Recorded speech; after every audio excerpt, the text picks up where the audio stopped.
6 foot, 7 foot, 8 foot up. 6 foot, 7 foot, 8 foot Yeah. Kings with the dub, Pelicans with the snub. You know, after the game, Fox is in the ice tub. Yeah, 3-game winning streak. Kings are looking good, we're not looking bleak. You know, outfits on fleek.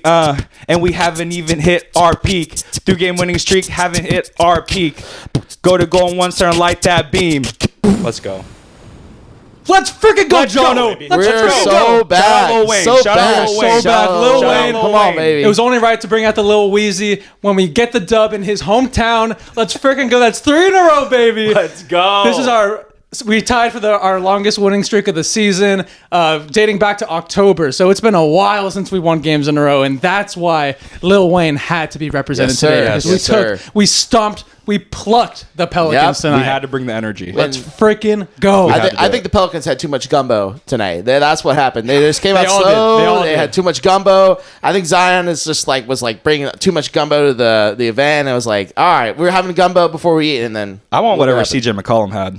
Because I think his gumbo, it was gumbo mixed with some his gumbo had some Cajun shrimp in there. It had gumbo with MJ some secret steroids. stuff. It had some MJ secret stuff. CJ McCollum, my freaking God. And he started pretty slow too. And then second half just torched us. But hey, that doesn't even matter. Because the Kings took care of business, a game that they needed to win, a game that they should have won with the Pelicans missing all of their players. I mean, they've had the most unlucky season of all time, but of course, they end up playing pretty good basketball against us because they still got Herb Jones, Trey Murphy, CJ McCollum, and who's the other guy? DeJounte Murray. Those four could go up against anyone. Yeah. But tonight, we handled freaking business. Yeah. We got the win on the road after having a lengthy break because of the NBA Cup. The season's crazy right now. But thank God. We got our rest. We flew to New Orleans. We took care of business. Got the win. Lit the beam. 3 in a row. And we get rest. And we get rest this weekend. We get a lot of rest for our big game on Monday. And then we get rested again, too. I know. So this is perfect time for the Kings to get that turnaround that we've been waiting for. You know, earlier in December, what was the one thing that we wanted for Christmas? And we're already getting it early. We're getting the turnaround. Right. We're 500, clean slate, 7-6 now on the road, which is huge. But yeah, these are games that you need to take care of. And as Kings fans, we've seen us lose so many games that, you know, we let slip away to bad teams. So it's good that we were able to take care of business. And a road win's a road win, no matter what the Pelicans record is. A road win's a road win. So it's nice that we came across, even though gave me a heart attack at the end of that game. Yeah. I think a lot of Kings fans, I think Morgan Rainey had the defibrillator on the post-game show. Yeah, she did. But it's a road win. So it's encouraging. And I think the guys in the locker room feel that too. No, even though their record is 5-20, that team has been giving us trouble for a long time. Yeah. We finally broke the streak of losing 6 consecutive times, all last season, by the way, to the Pelicans. And it's a new season. It's a completely new Pelicans team, by the way, and we figured it out. We didn't control the game at really given point. We had these spurts of we got that double-digit lead at one point, but man, that team is relentless and they fight back when timely but the Kings got defensive stops. Our second half was much better defensively. But before we talk about everything, let's just break down what we saw in the first half. So the Kings, I believe we were down 2-7 to start the game, and I was like, ooh, here we go. It's one of those games. But then we answer back with a 14-0 run. And that's what you love to see. Malik Monk in the starting lineup is just such a game changer for our season. It's been the most important thing that's happened to the Kings so far. What did you guys see in the first quarter? It was awesome to see when we went on that little run. I've been preaching all season long, we got to give the first punch first, right? Especially when we're going on the road. So that start was scary. Yeah, when we were down 2-7, I was scared. But it's good. And I think Monk helps that. He helps give us a punch right away. But if we want to win games on the road, we have to do that. We have to be the aggressor early on. We can't let teams get a comfortable lead on us, have their players get confidence. So it was nice to see us actually give the first punch first to this game. And hopefully we can continue it. I agree. I think one of the biggest things that you mentioned, Johnny, was Monk and his playmaking. I think him being a very good facilitator, we saw him get involved with Domas early, and we saw that big first quarter where he was just aggressive. He was just getting into his spot. He had like 12 points or something like that. 12 points, 8 rebounds in 8 minutes. Yeah, which is incredible. Which is incredible. And that's the stuff that you don't get because. And that helps with Monk being a facilitator. That pick and roll is just so unstoppable. I think it is one of the more underrated pick and roll duos in the NBA. And I think that is just such a hard thing to stop because one, Malik is such a very quick passer with it because you don't really expect it to come out of his hand. I don't even expect it. Yeah, you don't expect it. No, and Domas, he rolls to the basket so effectively too. So it's like two things that were working really well is just that pick and roll game. I don't think anybody in the NBA can stop it because it's so quick. It's so quick and it's so effective. No one's stopping that. And then you can have Domas come out of pick and pops in situations where he sees a defender that's not really that good of a perimeter defender. He can sag off and he's able to make that shot. So I think that Domas, we've seen both Malik and Domas take their two-man game to the next level, and we're seeing already shades of it. And because we never really seen it from last year, I think that's one of the biggest things that you see, especially with Monk being the starting lineup, is that effectiveness of the pick and roll. I would say that last year we did see it between them. Like there was glimpses. Yeah, but it was always, because they didn't get to share the floor as much. I mean, as early as we see it now. Exactly. And when we see it, first couple plays, and you see how Sabonis is just ever since Malik Monk has entered the starting lineup, everything right has happened for Sacramento. Sabonis, you're seeing how dominant he is and how much he could actually score. His scoring numbers are higher when Malik is in that starting lineup. That's facts. I think our offensive rating. I think we're the highest offensive rating when Malik Monk has been in there in the NBA. In the NBA, Mm-hmm. Yeah. And then our defensive rating is higher. I think everything statistic wise for the team has improved dramatically. Not only the starters, but also our bench too. Kevin Huerter, since he was coming off the bench, I think he had a plus 68 since he was off the bench, which was crazy. I'm trying over 5 games during the bench stint. And tonight, even though he had -3, but it's still very impressive. Kevin Huerter was providing plus minutes. Now, I know that's sometimes it was against garbage teams like the Spurs fine. and the Jazz, but that's not a bad thing. I think that's a good thing for our bench to have plus minutes, especially when you're coming off the bench and especially when you're trying to adapt to a new role. I think just having that ability to just produce when you're coming off the bench is so valuable. I think the Kings made a lot of right moves, especially just with regards to starting Monk, putting Huerter off the bench, giving us a little bit more firepower. And I think once Devin Carter comes back, I expect him to be have that same scoring production that Monk had us for the last 2 years. That's how high I'm on Devin Carter, by the way. I know you are. I've been a Providence. I've loved Providence because of him. So now that he's on my team, it's I believe him so much. I have a huge Friar Nation. Friar Nation. So Friars, Friar Nation. If you want to do a Kang Gang pod, send us to Rhode Island and we'll do a live show there. Rhode Island, dude, we'll come down. Dude, I love that. We'd be half the population. I know. You can't even see it on the map. It's so tiny. But hey, I'll go. Another thing about that. What you were saying about Kevin Huerter, I think Kyle Draper was talking about it. Now that he's the guy off the bench now, he's kind of getting that Malik Monk type of efficiency, not efficiency, but I mean he is very involved in the movement when he's the guy off the bench. We've seen so much improvement out of Kevin Huerter after he's kind of accepted and embraced this new bench role for him. Yeah. And I think he maybe last year he started he took it more personally when he got demoted to the bench, but now it's more of I think it's a revitalization for him. And I think he sees that, and I think that the Kings are benefiting from it as well. Well, with the way Mike Brown does his rotations, there's usually only 2 people that play off the bench at a game at a time. It's normally Keon and Kevin. Even though he came off the bench, he played 28 minutes.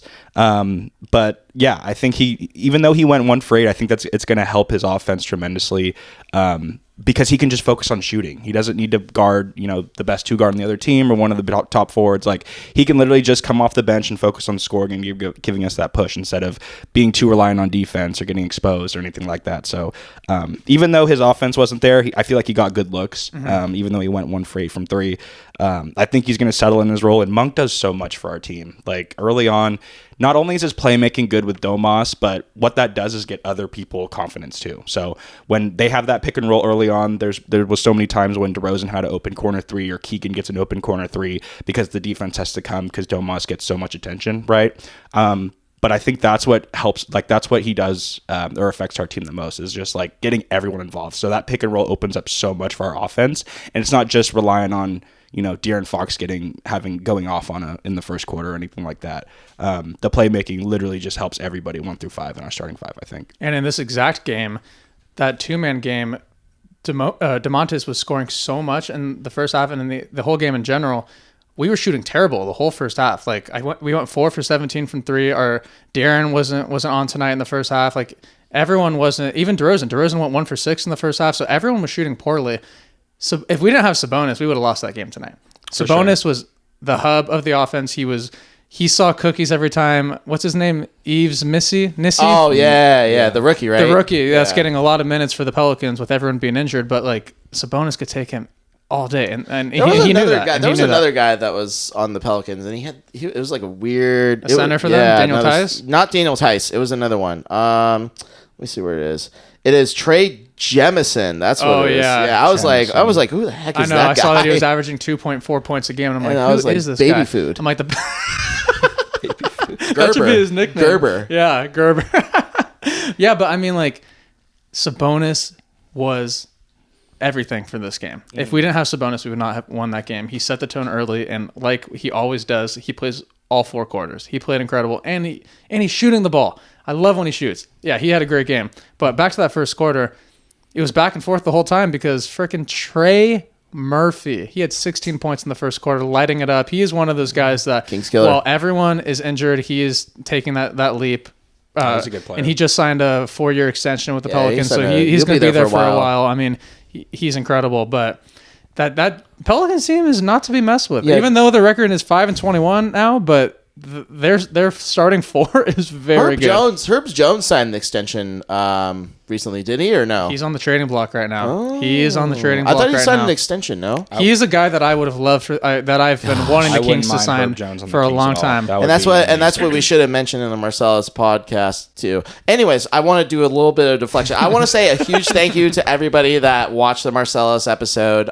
We just really appreciate that a lot. I think it was like our biggest episode that we spent a lot of time dedicating. It's going to be our biggest episode. In views, it's like it's knocking on the door at some of our other ones. But anyway, and I know, and I think it's definitely our most passionate. The one all of us were excited. That was our most favorite thing we've ever done. Yeah. So again, we just want to say a huge thank you to all of you that have given us such positive support on the Marcellus episode. Anyways, a little bit of a I got a lot of messages saying how good that episode was, and that was our first time interviewing someone. Right. All 3 of us. We've never interviewed someone on this podcast, and we just got to keep it motivated us to like, okay, now who's next? Who? So just stay tuned. We're gonna hopefully, the sky's the limit with this podcast, and we could land some guests, some past players, some people that have worked for the organization, some current players. Obviously, that's the goal. We're going to shoot for the stars.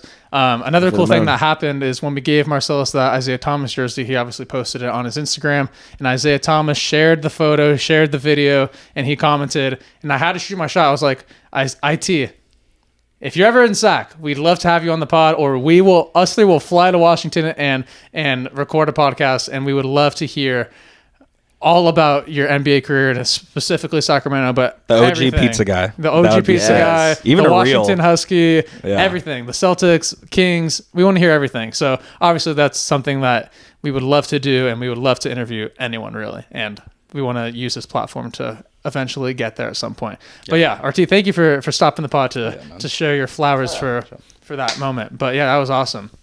But yeah, back to the game. First quarter, it was neck and neck. It could have gone really bad, but luckily we had that 14-0 run. Yeah. Second half. So Sabonis got a double-double in the first 9.5 minutes of him playing on the court. Love to see it. And that double-double was 16 points, 10 rebounds. So he got the points way early on, and he got the rebound at that after checking in back into the second quarter. So the Kings were struggling, like I said earlier. We were 4 from 17 from the three-point line. Pelicans, they shot better than us, 8 for 22. But although we were sucking from the field in all aspects of the game, we got to the free throw line a ton. And that was because of who? DeMar DeRozan. And the thing about DeMar DeRozan that I love so much, he went 1 for 6 in the first half. He couldn't get a shot to fall, but he still was able to shoot. I think he shot 7 for 8 from the free throw line in the first half. So he missed so many shots, in and out shots that he normally makes, but he made up for it by getting to the free throw line. So that's just, we've said this so many times, but it's so valuable to our team because when we're missing shots and not getting the free throw line, that's when a lead balloons to double digits easily. Yep. But we found a way to stay in this game. That's a veteran. That's a veteran right there. Yeah. That's how you know if your shot's not falling, just get to the line. You'll see it go through, and then once the second half hits, boom, your shot goes in. Yeah, he's so steady. That helps everyone on the team too. Helps them catch a breath. Helps them just relax. But yeah, slows the game down. Because when there's so many times where we're playing out of control, and then DeRozan does his thing. He gets slapped in the wrist, or they land in his landing area because they don't know how to guard him, and he calms everything down. When he has the ball, good things usually happen. I love that we spam the DeRozan ISO. A lot of people don't like it, but honestly, like in today's game, we were doing it at a point when I think everyone else, like a lot of other players, were rolling, but I think we were trying to get him rolling too. Mm-hmm. So we were spamming that ISO with him like near the elbow, and he shot like 3 in a row and kept missing. But eventually, things turn around in that third quarter, which we'll talk about right now. So DeRozan started the third quarter freaking red hot. What's Mark Jones' favorite thing to say when a guy's hitting shots? He's harder than fish grease. He was literally in the pan. He was bubbling. It was bubbling. Like the fish grease was like popping on you. You know when you're cooking and it starts splattering on you? Yep. That was DeRozan. He scored. I wrote this down. I had to keep changing it because I take notes during the game, but I had to keep scribbling out the amount because he just kept scoring. He scored 15 points in 3.5 minutes to start the third quarter. That's nuts. And it was he made 3 threes in a row, and then he had an and one, which was insane. But then, and then they think like 4 minutes later, they said, "Oh, DeMar DeRozan's last 3-pointer was actually a 2," which he loves to do. He loves to make those the deepest of twos. Yeah, that was like the corner. That was the corner one, right? Yeah, and that's the way his feet are when he jumps. Yeah, like in his jump shots, it's just so it's kind of like Paul Pierce. What size shoe does he have? I don't even know, but he always is on the line. Always. Dude. But when his three is going in, it just helps his offense so much. I mean, as a team, when you're guarding that, you don't expect him to shoot a 3. No. And when they go in, it's like he's unguardable when he's making 3-pointers. He really is unguardable. And he hit one on one baseline, or no, one sideline. He hit on the opposite one. He hit from near the top of the key. So he hit 3 in a row, and then I think it was Keegan hit the 4th one in a row. So in the first 4 minutes of the third quarter, we made 4 threes, 4 for 4. The whole first half, we scored 4. Yeah. So things like just changed instantly for us, and then that's when we started to roll. Yeah, and I would argue that's partly due to the Monk and Sabonis pick and roll, right? When you have Keegan and DeMar in opposite corners, and DeMar's hitting his shots, and everyone knows Keegan's a lethal shooter, you can't leave either one of them. So when either of the opponent on defense sags off to help on Domas, DeMar's catching and shooting that. Or he's catching it with a late closeout and he's able to, give his little mid-range and go to work. But that I think Monk and Sabonis' playmaking together, it's not a shock that DeMar had a game like that, for sure. No, for sure. And like another thing is like when Sabonis sets that screen, especially having the first half that he did, he finished with 20 points and I think it was 12 rebounds or 14 rebounds. Yeah, 20 rebounds.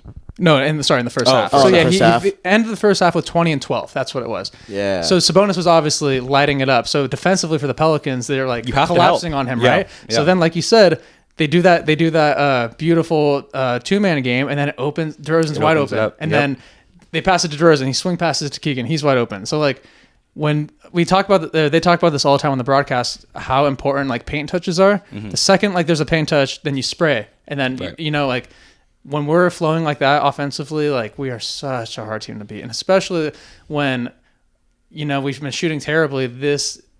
This gets you out of that slump. Yeah. It's a different contrast too, because obviously Fox is left-handed, Monk is right-handed, so they can switch up directions to go, and I feel like that just throws the defense off. But yeah, Monk needs to stay a starter. Absolutely, he will. I think really this game showed a perfect example of how much it can help our team, not just Sabonis, not just Monk, but everyone on the team. He was talking about it in the pregame show. They had a little interview with Malik, and he was saying there was a stint that he had with the Lakers where he had 37 starts in a row. So going into Sacramento, he thought he was going to be a starter. Mm-hmm. But, Malik is very professional, and he bought into his role as the sixth man, 2 back-to-back seasons, almost getting that award. And then this season, he's like, finally, now is his time to this is where he thought he would be. Yeah. And I love that confidence in him, and now he's really showing it, and our team is just elevating at a level that we need the most. Finally we're 500 again, but Malik is a game changer. I think you said it best. Kings. I think it was never a non-belief on Monk. We just knew we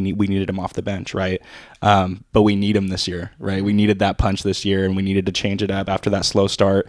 So he's helping us more than ever. I think especially since he got paid in the offseason, that almost sets makes it up him more comfortable. Yeah, it makes him more comfortable, and it's like you're here for this long-term project. You're not going to be this guy that comes off the bench.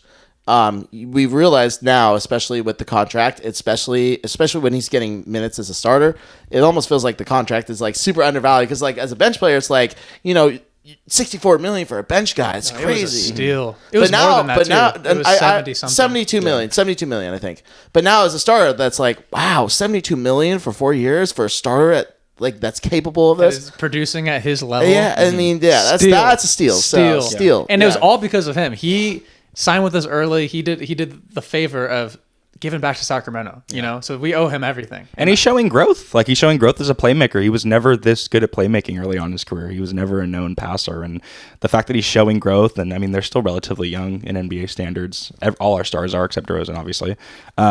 But yeah, I think we haven't even seen the best of Monk, which is kind of scary to think about. He's only 26, right? Him and Monk, Fox are 26. Yeah, they're like 26, 27. That's freaking insane. It's crazy. They're only going to get better and better, these guys. Fox is only 26, right? He's turning 27 December. 27, but still, dude. Yeah. These guys they have so much time to gel, so much time to work on their game. But yeah, it's so good to see, man. I don't think we've seen Malik's peak yet, which, it's going to unlock in the starting lineup, I think. I think we're getting glimpses of it right now, but we'll know when he's there. For sure. But another thing about that third quarter, we were getting so many offensive rebounds, which is something that we've been normally the team to give up offensive rebounds, but we were Sabonis. Oh my God. He was so active on the glass tonight. Keegan was getting so many tip outs. Same with Keon. Everyone was getting so active, getting so many. We got 21 second chance points tonight. It's very, very important that the Kings are very aggressive on those because we shoot a lot. We shoot a lot, and these rebounds are 50-50 balls every time, and we're getting so many second chances, and that's another reason why we won this game tonight. 21. I think they only had 14, so that was another huge thing that I saw in the third quarter. Yeah, it's just effort. If you want to be a good team in this league, you got to give effort. But yeah, it seemed like every single possession there was like a tip out from Keegan or Keon, just in the paint, everybody just being menaces. I think there was some tip outs from somebody, everyone, like guards. There was one possession where we had like 4 tip outs. Yes, dude. I was like losing my mind. I'm like, dude, like. We love normally it happens to us and it always results in say 4 tip outs and they'll end up scoring on us. Yeah. But it was actually our turn to do it. And it was like it happened all game long. I know. That was huge. I really saw it happen possession after possession after possession after possession after possession after possession after possession after possession after possession after possession after possession after possession in the third quarter. Yeah. I could have said it more. Shout out Mike Brown. You could tell after 3 practices that's what the coaching staff was harping on. It's just attack the paint. Rebound, be physical, rebound after possession, after possession. Make sure you rebound after possessions. Yes. Honestly, we saw it today though. That fight, that interview, that viral post game interview, we actually saw it happen today. And if he's saying that post game, imagine what he's telling them in practice or in for the 3 locker practices, room, or during. Oh, it's contagious. It's contagious. Yeah, that stuff is contagious. Yeah, it's contagious to the players. It's contagious to the staff. It's contagious to the coaching staff. Yeah. You think that viral stuff is going around? That's a team chemistry building. No, moment. it is for sure. And honestly, I feel like we've needed a it's funny to say this, but I think we needed a viral moment this season. We haven't had one yet because the first year with Mike Brown, we had the turn on the fucking Jets. Turn on the Jets. And then I think the year after... It was the Mike Brown computer meme, right? Yes. And now we have the possession after possession after possession. So we needed this. I think this sparked not only the fan base, but the players as well. And I think this is where the turnaround happens. I know we're backtracking about that interview. We'll talk about the Jazz game in a second, but my God, I think this game was insane. But back to that third quarter, the other thing I needed to mention was we got the lead up to 10, but then we ended it by 8 going into the fourth quarter. So that's where we're at in the story. So now it's Fox time. Fox was shooting, I think he was 5 for 15 going into the fourth quarter. So not shooting like we normally see him from him. But then his playmaking was unreal. He's getting those paint touches. He's driving. Whoever was guarding him, I forgot it was DeJounte or CJ. He blows by them. He's either going to do that floater, that mid-range shot, or he kicks out. And then he was just getting so many assists and getting everyone who was on the court open shots. Yeah. And that's what we needed. And then the lead started to balloon. I think we got it up to 14. But I think it was all because of Fox in those non-Sabonis minutes right away. He took over. I'm loving his new move, too, where he has that mid-range pump fake and then he steps in. I literally It's wrote almost that a travel. But read the second line. Word for word.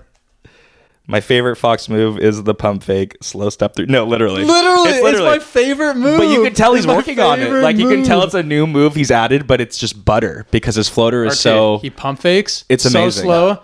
He does the one step in. One step through. And it's a... Boom. Yes. Dude, it's... That's my favorite move I watched that at a bar with two of my buddies. Shout out Alex Warble and Andrew Wiesenfarth.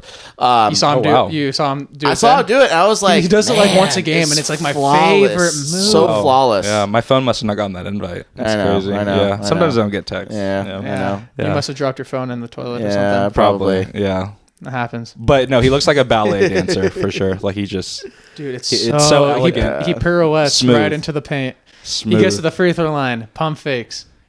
He blows by him because obviously you have to contest a De'Aaron Fox mid-range or you're going to be being yelled at by Willie Green. You know? So they jump and then he does that beautiful slow step and it's a wide open floater. Yeah. And I feel like before he would just like take the foul, right? But it's like if you're open and you have a lane, and we all know how good Fox is with floaters, like just step in. And that's what Luke Locks was telling him. Like, not many players do that either. Yeah. I don't really see that across the league. I mean, normally I'm only watching Kings games, but most players bail out and just want the foul call. But Fox is like, no, I can score it from here. Like, dude, Fox, I think there's a stat that Fox is up there with points scored in the paint. Mm-hmm. I think he's up there with center, like guys like Giannis and field goal other percentage centers in the paint. Yeah, I think he has the highest. It's one crazy stat about his. It's scoring like for a point guard, it's like very, very high. I think he's up there with all. Yeah. Out of all the point guards, he's for sure scoring the most in the paint. But dude, Fox is just unlocking new moves this year. He's just getting better and better. And even though he wasn't shooting that well tonight, he found ways in the end to be a huge contributor to a massive win tonight. So fourth quarter, I think our defense just overall in the second half was so much better. I think we finished with, it was about like 6 minutes left in the fourth quarter, and we had 8 steals at that point. Yeah. We had a 14-point lead, and then, my God, let's talk about the Kings killer, CJ McCollum. That guy. He made 2 threes in a row. We called a timeout. I think they cut it to 7. We answer back with a 2. We go up 9. And then this was the play that killed me. To talk about it, you know exactly what I'm talking about. His and one in front of the Kings bench. On De'Aaron, too, which was playing great defense. I think the possession before that, didn't he have like the Dame Lillard 3? Like he had 2 threes in a row. And even Katie said on the broadcast, cooking. like, you can't guard that. You can't guard that any better. So going into that move, he hit 2 threes in a row. And then this was the next play he did after a timeout. That was a nasty and one that he had. He's fading towards the left, going against our bench. And then Fox slips up for a second. I mean, I think it was a pretty soft call, but I mean, they're going to call it either way. It was still contact. And I don't know how that's a tough angle. That was like the LeBron against was it the Wizards where he does that 1 foot fadeaway? Yeah, the one he banked it. Game winner bank. That's what it reminded me of. I'm like, dude, CJ's making that? I'm like, dude, of course. Only against us he's doing that. But then he makes the free throw, 9 unanswered for CJ. And he wasn't done. He ended the game with 36 But he almost single-handedly brought them back into the game and almost crushed our spirits. But you know why our spirits weren't crushed that night? Talk about the last play or two. Oh, man, just fantastic defense. They were trying to drive, but then Malik, he poked the ball out, and then Keegan was just playing outstanding defense, played in front. Yeah. It was just solid defense overall in a clutch time situation, and boom, that's how we just won that game. Keegan had great defense on DeJounte Murray. I don't know what Murray's thinking, trying to attack his non-related, it's the same last name, but I don't know what he's thinking. Keegan stayed pat. He got big.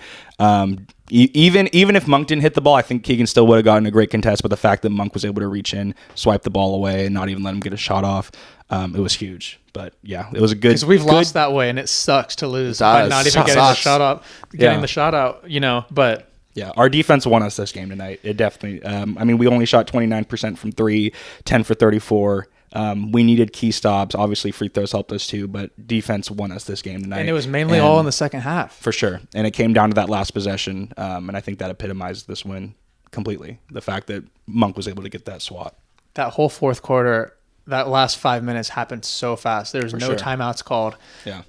Even the Pelicans, when they got that stop with 9 seconds left, they didn't call a timeout. I think they ended with like 3 extra timeouts. I know. I was sure. Willie Green's like, I'm trying to go. I have dinner reservations or something. I don't know. He's going to the French Quarter after the game, but I was like, we got so lucky that they didn't call a timeout. Yeah. I mean, normally, ideally, that's what teams want is not going up against a set defense. Yeah. But it ended up working in our favor. Like in the Atlanta game, like the Great Barrier Reef, he slapped the ball out of Darren's hand, and then we did the same exact thing. So it's so great to finally get a win like that where you get the defensive stop to win. We don't lose by a buzzer beater. You don't win by a buzzer beater.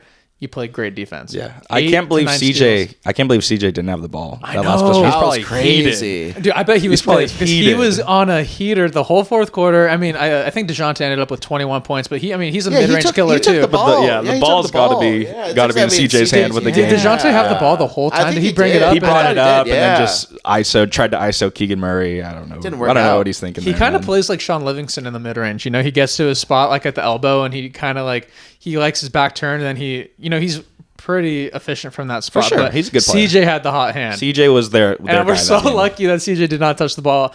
Another thing, going back to CJ McCollum, when Fox, because Fox, going back to, I think there was 2.5 minutes left, he had back-to-back turnovers. Mm-hmm. He threw the ball away, and then the other one was he traveled. And then I think CJ scored back, or that's when CJ was hot. De'Aaron, even though he messed up, he was like, I'm picking up CJ. Yeah. Like, he's like, I'm going to make it up for it on the defensive end. And I love seeing that out of our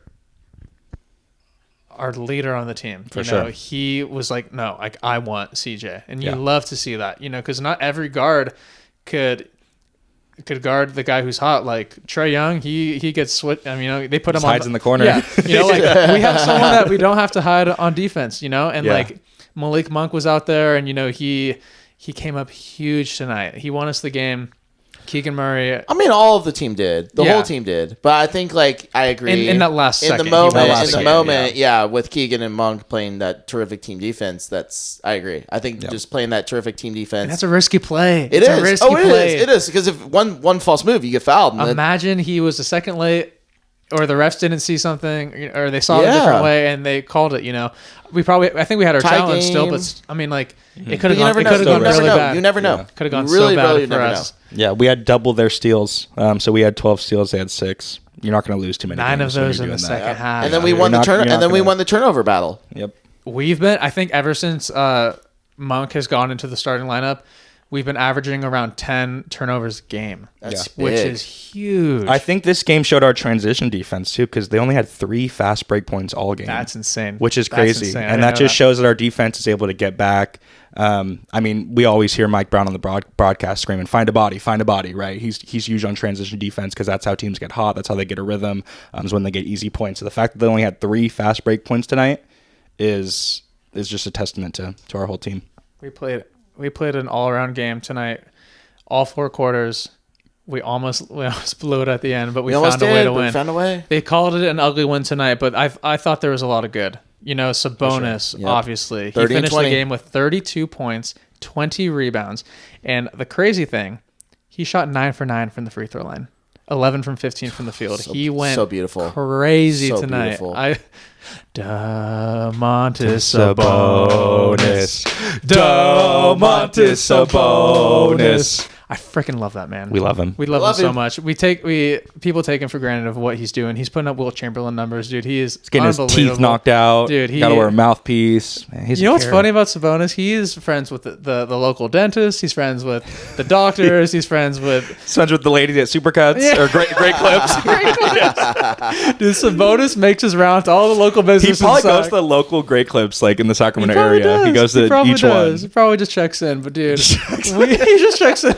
Dude, Sabonis we love that guy. We love him. He was our MVP of tonight's game. Yeah, he brings his hard hat to every game, and you know what you're going to get from him. But yeah, I mean, 9 for 9 from the free throw line. That's huge. Because he struggled last season. He's shooting 82% from the free throw line this year. Yeah. Are you freaking kidding me? With how physical he plays, that's awesome. That's so awesome. All his shooting numbers are up, 3-point shooting, free throw shooting, and he's getting to the line a lot. And there's been so many times where he would fumble at the free throw line in the past, but lethal shooter. I think the work is being shown tonight or this season. But back to the stats. So yeah, Sabonis, huge double-double. DeRozan, 29 points, 4 steals, 10 for 11 from the free throw line. So them alone, 19 free throws between two players. I mean, it's like we got Shai Gilgeous-Alexander on our team. It's freaking amazing. It's incredible. And he went 3 from 3 from the three-point line. Wow. And they say he's not a shooter.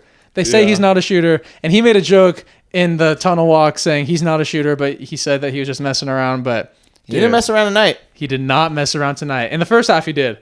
But he made up for it by the end with those free throws. It's all about how you finish. Find out. He was incredible. Mess around, you find out. Another thing. I wish Keegan Murray got one more rebound because he would be closer to RT's prediction. But he's at 8 double-doubles for the season. This would have been his 9th, but he had 18 points, 9 rebounds. What did I say at the beginning of the season? He said 25. 25? 25. Okay. So he's at 8. So he's on track. He only had 8 all of last year. Yeah. So he's already matched his total for all of us. So RT's prediction is that he's going to triple it. Yeah. Which I think he can. I think he can too. I think he can. De'Aaron Fox, like I said earlier, he was struggling a majority of the game shooting-wise. But he finishes with 18, 7 rebounds, and 8 assists. And then Malik Monk, he wasn't shooting that well either. 5 points, but 9 assists. And that's valuable assists. Dude, we need someone out there distributing. And Fox and Monk were out there doing it tonight. Yeah. And it was just one of those games that it was an all-out effort. Bench points, we only had 9 bench points. I think it was Kevin was 6. And Kevin then had 7. 7, and then who was... Keon had 2. Keon with 2. Yeah. We had 9 bench points. They had 17, but it was our main core that got away with it. That got away with it. It was one of those wins that you don't love everything about it, but a win's a win, and we needed a win like that. We needed one win where like, hey, it ended up working out in our favor. Yeah. Your shots aren't going to go in every single game. Some games are going to be these dirty, grinded out, defensive-minded wins. And if anything, that should show, everyone on that team that, hey, even if our shots aren't going in, we could still bring our hard hat, still pick up defensively, find a body, as Mike Brown likes to say, and still win a game no matter how poor we're shooting. Yeah, I agree. I loved it. Archie, do you got something to say? But I will say, it's going back to Sunday, so we're a little rewind on Sunday. It's time to move on to the Spurs game. Everything went right. And we're talking Jazz game. Yeah. Jazz game. Did I say Spurs again? You said Spurs. God, why do I keep thinking about the Spurs? We played them 3 times this year. That's why. Okay. Yeah, not much to say on that game. We couldn't miss. Against the Jazz. My notes for the Jazz game are... I wrote down a very few things, and they're all fun things to talk about. I couldn't believe watching it in person. I couldn't believe it. We'll get to it. We'll get to it. Let me just break down the game real quick, and I want to hear the in-arena stories, okay? So, the Kings win 141-97. We win by 44 points. Blowout victory. Biggest win of the season. Biggest win in a long time. Beating a team by 40 points is not easy. We made 22 threes. We shot 50% from the field, 22 for 44, and our bench scored 60 points. Stats. De'Aaron Fox, 21 points, 9 assists. Malik Monk, 16 points. Sabonis, 19 points, 12 rebounds, and 6 assists. DeRozan, 18 points. And now let's talk about our frickin' bench. Kevin Huerter came alive, 26 points. And then the man of the hour. We've been waiting and waiting and waiting and waiting for this to happen.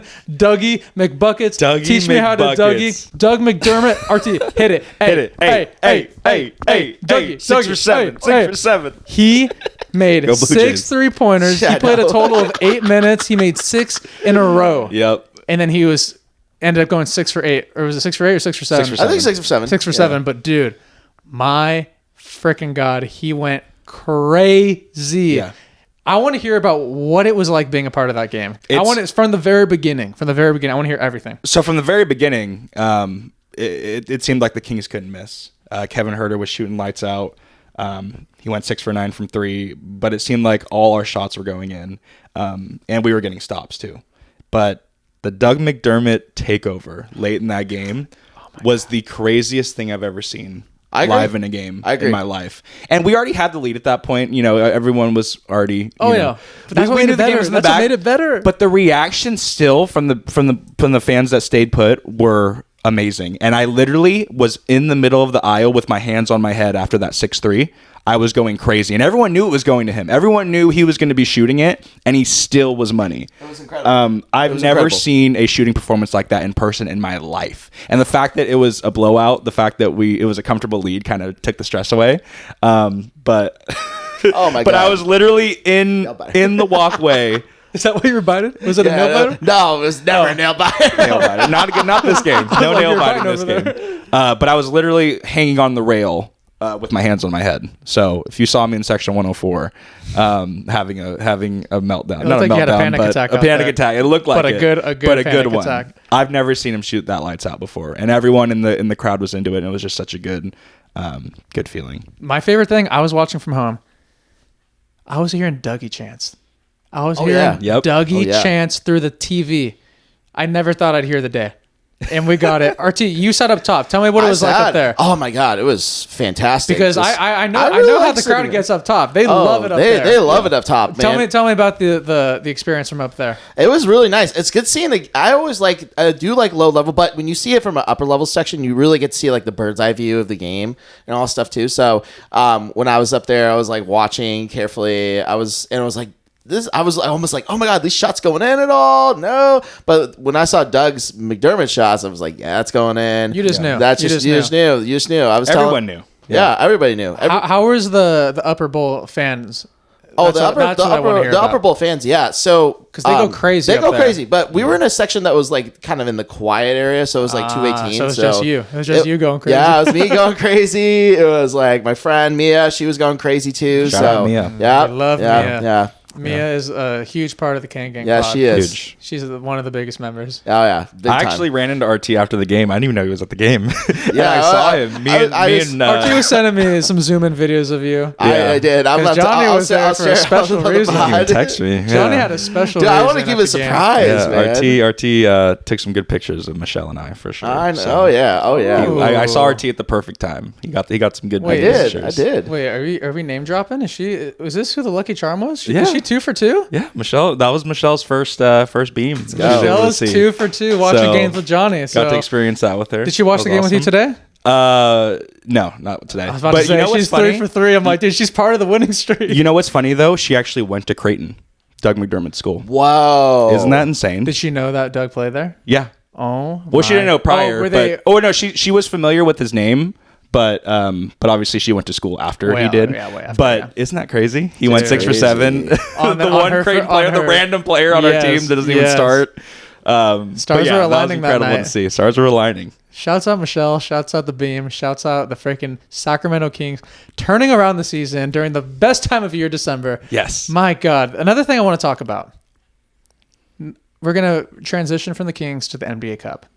So, the final teams are Thunder versus Rockets. Yeah, Rockets. And then we got Hawks Bucks and Bucks, right? Okay, I want to hear your guys' predictions. Who's winning the semifinal games on both sides? Jeez, that's hard.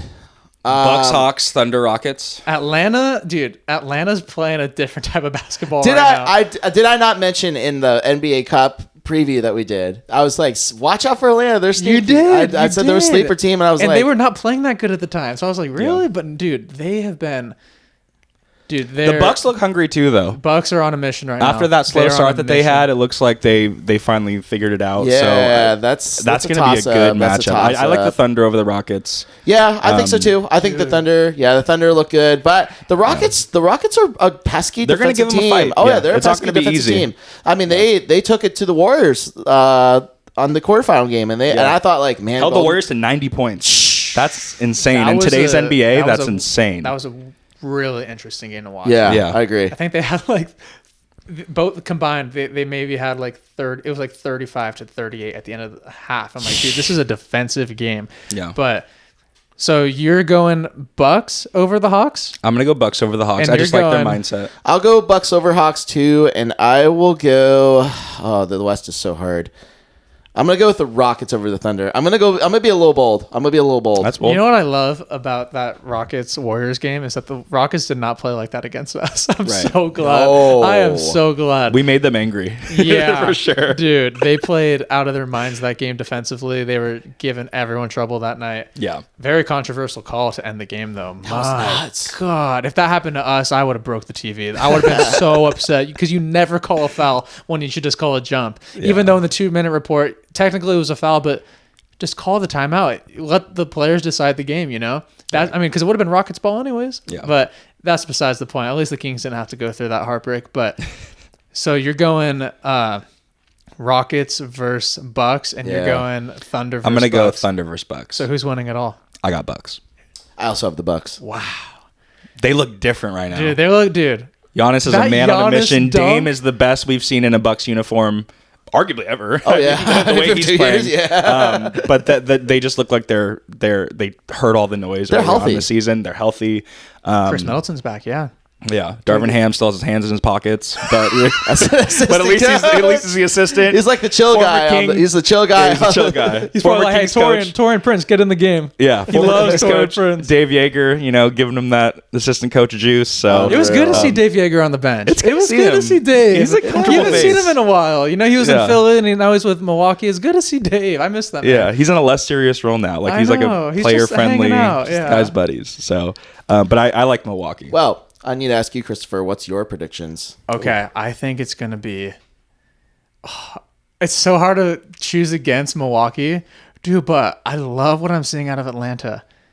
Defensively. And then the thing that sticks out to me the most about Atlanta is freaking DeAndre Hunter off the bench. Yeah. I think he might be one of the top 6 man of the year candidates right now. Most improved for sure. Is going. I think the last 10 games he scored over 20 each game. The whole Atlanta Hawks team. You could put Jalen Johnson. Dude, Jalen Johnson. You could put Dyson Daniels. You could put DeAndre Hunter. All in most improved. And then they got Bogey on the bench too, dude. Yeah, they're all playing out of their minds right now. And Trae Young. It's insane. Yeah. That DeJounte Murray trade is looking Dyson up against the Knicks. I really wanted the Knicks to win because I wanted to root for the Knicks, but in the East at least. Atlanta earned it. Atlanta, took it from him. Trae kind of owns New York right now. Not kind of. He does. He does. Oh. Yeah, that DeJounte Murray trade is looking like a huge W for Atlanta, for sure. Especially if Dyson Daniels keeps progressing. That's a huge W for them. It's kind of like the Clippers. You get rid of a big player, and then the other guys step up. Oh, yeah. They're giving Jalen Johnson so much. He's becoming the number 2 option, and then, dude, everyone plays good at Atlanta. So, dude, I think my prediction, as much as I want to say Atlanta, but just as a more fun game to watch, I think I would love to see Thunder Bucks. And I think the Thunder are a better team. Yeah. Wow. I know I hate that a West team is a West team that might win it is not the Kings. It kills me to say, but God, I wish Sacramento was in. I know. We'd be in Vegas right now. I know. We really would. We really would. Okay. Last order of business before we clock out for the night. This morning, I was up around 7:30. But around 9 a.m., I go onto X. First thing I see, it said 8 seconds ago this was posted. It was posted by the Dunk Central, which I was like, wait, it's spelled correctly. Yeah. I was like... Not Centil. It was not the Centel. So I was like, okay, let me read this. An anonymous GM says that LeBron James should force his way to Sacramento to pair up with De'Aaron Fox and Domantas Sabonis. When I read that, I was just laughing, and I'm like, this is hilarious. This would be a crazy thing. If this were to happen, I would not be happy. I want to hear your guys' thoughts because you guys are both huge LeBron fans. We're diehard LeBron fans. I want to hear from your RT. I want to hear from you first because you love LeBron more than you love this podcast. So I want to hear. No, that's false. It's changed. That's false. King Gang Pod is number 1 now. LeBron is number 2. LeBron's 1A, and then bit. the King Gang Pod's 1A, and then like LeBron's like 1B. So it's like here and here. So it's like very very closely intertwined. But so when I sent that to the group chat and made that video, what was your reaction? Oh my God. It's so funny because everybody on Twitter jokes about like if LeBron goes to the Kings and wins them a championship, he would be like the undisputed GOAT. Okay, I can't agree with. I mean, I could agree with that. Because that benefits us too. So I agree with that. You know what I mean? But I think like if that did happen, I would lose like my mind. I feel like I would just lose my entire. I lose my shit, and so you'd be happy. I'd be ecstatic. But we'd have to give up a lot. I know we give up a lot, but we're giving up a lot for a 40-year-old LeBron. But an all-time great. An all-time great. Yeah, that can still contribute. That can still contribute and can propel a team. There's no way Rob Pelinka's going to trade him to us, though. If he were to come to the Kings, it would have been free agency for sure. But there's no way Rob Pelinka's going to trade him to a division rival unless he very much vouches to come to the Kings. But Keegan Murray would be involved. Like Keegan, I think Monk would be involved. That's what Rob would do for sure. But we have picks. We have picks. I think it would be a step backwards. I don't think we do it. I don't think we do it. And this is just like a hypothetical. I would love to see him on the Kings. From a fan's perspective, it would be amazing. But from like a future standpoint, it would just be like a disaster. It'd be terrible. It'd be terrible for the future. But maybe like in this hypothetical world, because I know there's going to be a lot of backlash on what we're saying right now. But in this hypothetical world, if this was like a 1-year rental and we could keep all our guys after, but that 1 year would be fun. It would be fun. It would get we'd get because Bronny would be a part of the trade too. Oh yeah. So it'd be cool to have them both in a Sacramento Kings jersey. That would just be crazy. The King on the Kings. Oh yeah. Dude, that'd be so fun. That'd be so much fun. I mean, LeBron's known to throw things out in the media, so you never know if that anonymous GM was someone that LeBron is someone that's close to LeBron, right? So who knows? Maybe he's it's plotting not going to it. happen. Maybe he's plotting it. There's been crazier things in the NBA. But speaking on the Lakers, they are in the most interesting position. I think there is out of all the teams, they are in the most interesting position right now. I mean, we should probably save this talk for when the Lakers boys come to town. We'll have a lot of content. But I just want to talk about it now really quick. I think they need to trade LeBron before it's too late to get something in return before he ends his career. Oh man, I have so much to talk about for our division. Just like every team that's not us, future. Like you look at the Golden State Warriors. What are the Golden State Warriors going to be without Steph and Draymond? We don't know that. Yeah. The Clippers gave up all their picks from the Paul George trade, so that future's looking bleak. The Suns gave up a lot of picks from the Kevin Durant trade, and you never know if you're going to keep Devin Booker, so that's a big bleak future. And now the Lakers. You never know. The Lakers, if they have LeBron retired, are the Lakers still going to be a top team in the West? Is that no? But like in the end of the day, are you going to have AD be a number one piece on a championship team? No.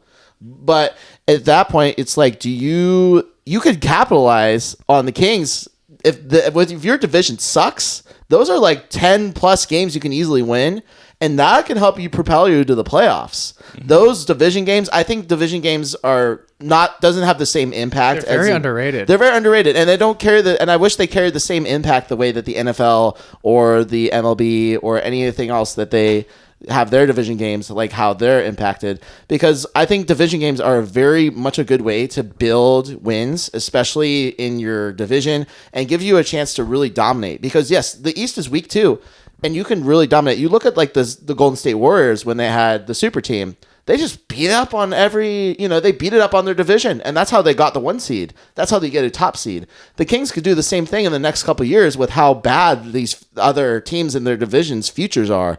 And I think that's a thing that you can really take advantage of and just really get ahead of, and that helps you build a really, really successful team for the next decade. You know how like the Kings are like in win now mode right now, but we also have like a 3 to 4 year window. We have like a window of this opportunity to have our current roster be successful for numerous years, especially if De'Aaron Fox resigns next year, which I know he wants to do. Yeah. But our foundation is still 26 to 28 years old. Like, that's kind of crazy to think about. And we have all of our said, picks. That's crazy. And we haven't even seen Devin Carter play. Like, every other team in our division is crazy. God, if Devin Carter becomes the player that I think he is, oh my God. And that's what Monty's always preached, was he wants to, keep our flexibility. He doesn't want to, make any rash moves or, trade all our picks for one player. Like, he wants to keep a foundation, a young foundation, and that's what he's done so far. So kudos to Monty McNair. I love how our team's playing right now.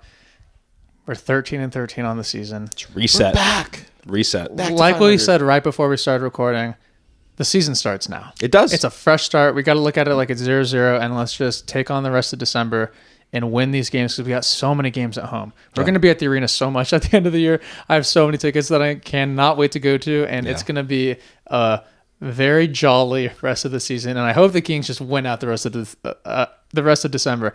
That'd be awesome. We do have a very tough game coming up on Monday. We play Nikola Jokic, Denver Nuggets. They come to Sacktown. They're playing not as good as They're beatable. They're very beatable right now. We just can't let that guy drop 50 on us. Our depth's got to be better than their depth. That's the main point. You can neutralize Jokic. You can basically neutralize him and just not like. The one thing I think that you can really neutralize Jokic on is by stopping him as a playmaker and a distributor. Yeah, he's going to score regardless. He's going to score, but he can't get Christian Brown hot. You can't get Christian Brown hot. You can't get MPJ hot.